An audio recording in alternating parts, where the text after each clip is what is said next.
நெல்லை மாநகராட்சி மேயர் பதவிக்கான திமுக வேட்பாளராக கிட்டு என்கிற ராமகிருஷ்ணன் தேர்வு. அமைச்சர்கள் KN நேரு, தங்கம் தென்னரசு தலைமையில் நடைபெற்ற ஆலோசனைக் கூட்டத்தில் முடிவு.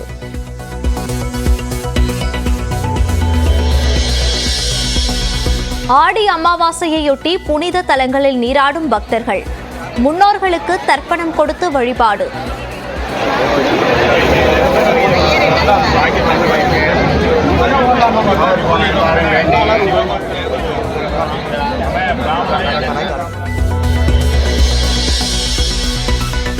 வயநாட்டில் நிலச்சரிவு ஏற்பட்ட முண்டக்கை சூரல் மலையில் மத்திய இணையமைச்சர் சுரேஷ் கோபி நேரில் ஆய்வு. மீட்பு பணிகள் தொடர்பாக விளக்கிய ராணுவ வீரர்கள்.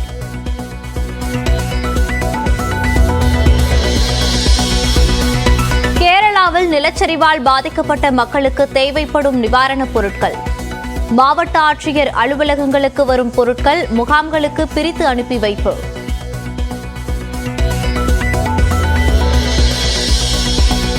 கேரளாவில் நிலச்சரிவால் உயிரிழந்தவர்களின் எண்ணிக்கை 357ஆக அதிகரிப்பு.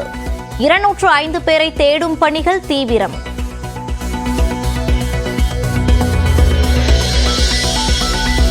நிலச்சரிவால் பாதிக்கப்பட்டுள்ள வயநாட்டில் 6வது நாளாக தொடரும் மீட்பு பணி.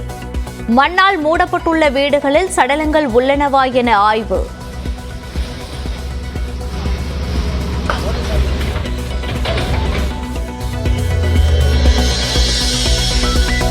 நியூஸ் 18 தமிழ்நாடு செய்தி எதிரொலியாக திருவாரூர் மாவட்டத்திற்கு வந்தடைந்த மேட்டூர் அணை நீர். மூணாறு தலைப்பிலிருந்து வெண்ணாற்றுக்கு தண்ணீர் திறக்கப்பட்டதால் விவசாயிகள் மகிழ்ச்சி.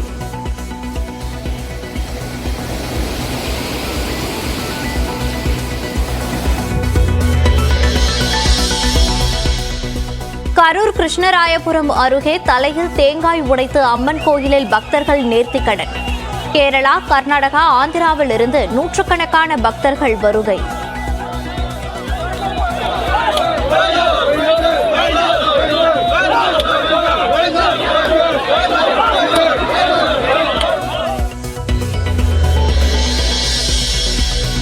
ஆம்ஸ்ட்ராங் குடும்பத்தினருக்கு கொலை மிரட்டல் கடிதம்.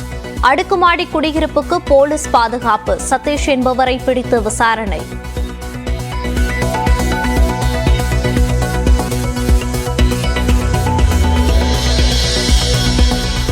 சென்னையில் விதிகளை மீறி செயல்பட்ட 5 தனியார் நட்சத்திர ஹோட்டல்களின் மதுபான கூட உரிமங்கள் ரத்து. வெளிநபர்களை மது அருந்த அனுமதித்ததால் பார்களை தற்காலிகமாக மூடவும் அரசு உத்தரவு.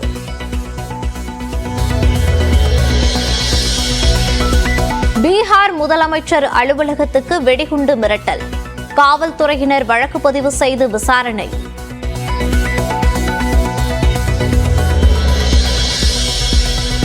மேக வெடிப்பால் இமாச்சலம் குழு மணாலியில் 9 பேர் பலி, 45 பேர் மாயம்.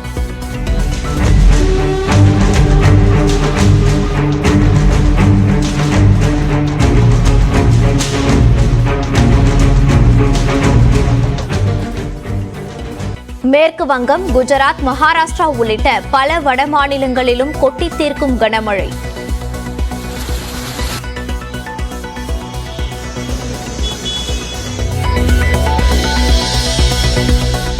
சோமாலியாவில் கடற்கரையோர உணவகத்தின் மீது தீவிரவாதிகள் தற்கொலைப்படை தாக்குதல். 37 பேர் உயிரிழந்த நிலையில் 200க்கும் அதிகமானோர் காயம்.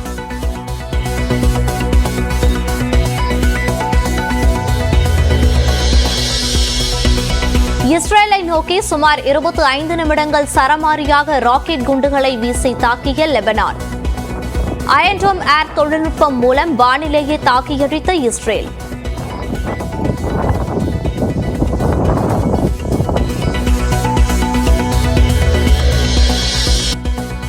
ஆடி அமாவாசையையொட்டி ராமேஸ்வரம், கன்னியாகுமரி உள்ளிட்ட புனித தலங்களில் ஆயிரக்கணக்கான பக்தர்கள் தங்கள் முன்னோர்களுக்கு தர்ப்பணம் கொடுத்தனர். முக்கடல் சங்கமிக்கும் கன்னியாகுமரியில் அதிகாலையிலேயே குவிந்த பக்தர்கள் கடலில் நீராடினர். இதனைத் தொடர்ந்து தங்கள் முன்னோர்களுக்கு பச்சரிசி, எள், தர்ப்பை உள்ளிட்டவற்றை கொண்டு பூஜை செய்தனர்.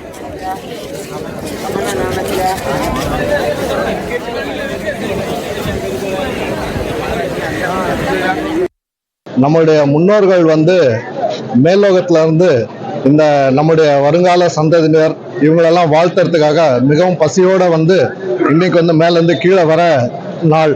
அன்னைக்கு நம்ம அவருடைய வாரிசான நாங்கள்லாம் சேர்ந்து அவங்களுக்கு இந்த அரிசி, புஷ்பம், எள்ளு இதெல்லாம் வச்சு அவங்களுக்கு வந்து நம்ம வந்து அவங்களோட பசியாத்தை வந்து இன்னைக்கு வந்திருக்கோம். கூட்டம் ஏகப்பட்ட கூட்டம். எல்லா வருஷத்தோட இந்த வருஷம் கொஞ்சம் கூடுதலாக இந்த மாதிரி தெரியுது. இன்னும் கூட்டம் வரும். ஏன்னா நேற்று சாயங்காலமே மாதம் ஆரம்பித்து இந்த மத்தியானத்துக்குள்ள முடியுது. அதனால கொஞ்சம் கூட்டம் கூடுதலாக இருக்கு. இதேபோன்று அக்னி தீர்த்த கடற்கரையான ராமேஸ்வரத்திலும் ஆயிரக்கணக்கான பக்தர்கள் அதிகாலையிலேயே குவிந்தனர்.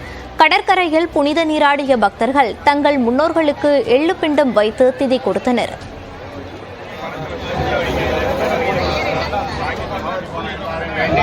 ஆடி அமாவாசைங்கிறதுனால ராமேஸ்வரத்துல எங்க மாமனாருக்கு தில தர்ப்பணம் கொடுக்கறதுக்காக வந்திருக்காங்க.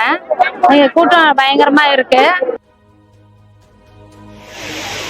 இதேபோன்று தென்காசி மாவட்டம் குற்றால அருவிகளிலும் ஆயிரக்கணக்கானோர் தங்கள் முன்னோர்களுக்கு தர்ப்பணம் செய்தனர். குற்றால அருவிகளில் குளித்த பொதுமக்கள் கரையில் அமர்ந்து முன்னோர்களை நினைத்து வழிபாடு நடத்தினர்.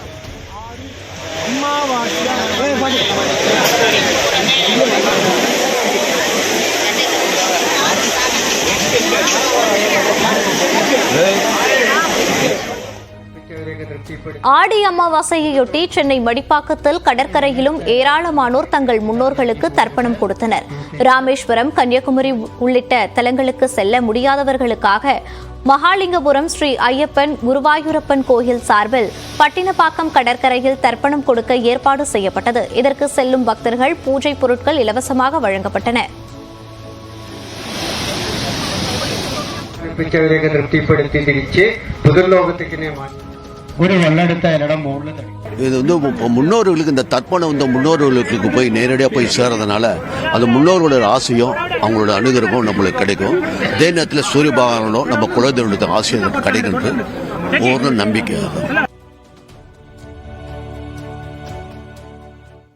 கரூர் மாவட்டம் கிருஷ்ணராயபுரம் பகுதியில் உள்ள கோயில்களில் 500க்கும் மேற்பட்ட பக்தர்கள் தலையில் தேங்காய் உடைத்து நூதன வழிபாட்டில் ஈடுபட்டனர். இதுகுறித்த கூடுதல் விவரங்களை செய்தியாளர் கார்த்திகேயனிடம் கேட்கலாம்.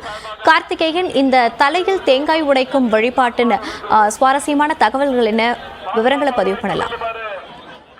கரூர் மாவட்டம் கிருஷ்ணராயபுரம் அருகே மேட்டு மகாவனபுரத்தில் மகாலட்சுமி அம்மன் கோவில் அமைந்துள்ளது. சுமார் 500 ஆண்டுகள் பழமை வாய்ந்த இந்த கோவில் என கருதப்படுகிற இந்த கோவிலில் ஆடி 1ஆம் தேதி முதல் விரதம் இருந்து ஆடி 19 அன்று இங்க கோயிலின் முன்பாக தலையில் தேங்காய் உடைத்து நூதன திருவிழாவை கொண்டாடி வருகின்றனர். குறிப்பாக இந்த கோவில் வந்து தமிழ்நாட்டில் உள்ள கரூர், மதுரை, கோவை உள்ளிட்ட பல்வேறு மாவட்டங்கள் மற்றும் ஆந்திரா, கர்நாடகா, கேரளா, பாண்டிச்சேரி உள்ளிட்ட மாநிலங்களிலிருந்தும் இந்த கோவிலின் குடிபாட்டு மற்றும் குலதெய்வ கோயிலாக கும்பிடக்கூடிய பக்தர்கள் கிட்டத்தட்ட சுமார் 500க்கும் மேற்பட்ட பக்தர்கள், 10,000க்கும் மேற்பட்ட பக்தர்கள் ஒரே இடத்தில் குவிவார்கள். குறிப்பாக ஆடி 1ஆம் தேதி முதல் விரதத்தை தொடங்கி ஆடி 18 அன்று இந்த கோவிலுக்கு வந்து அடைவார்கள். குறிப்பாக பல்வேறு மாவட்டம், பல்வேறு மாநிலங்கள் வந்து வருபவர்கள் இந்த கோவில் அருகே உள்ள வீடு வாடகை எடுத்து குடியிருந்து அன்று, அதாவது 18ஆம் தேதி காவிரி ஆற்றிலிருந்து தீர்த்தப்படுத்தி வருவார்கள். இன்று ஆடி 19 காலையில் அந்த பூசாரிகள், அந்த விரதம் இருக்கும் பூசாரிகள் வந்து சாமியை சுற்றி வந்து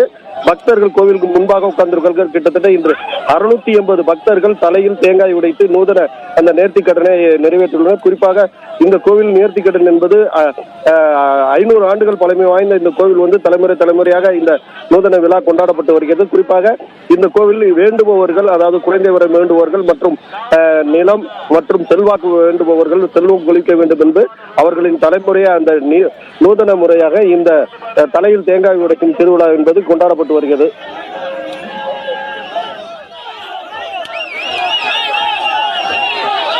விவரங்களுக்கு நன்றி கார்த்திகேயன்.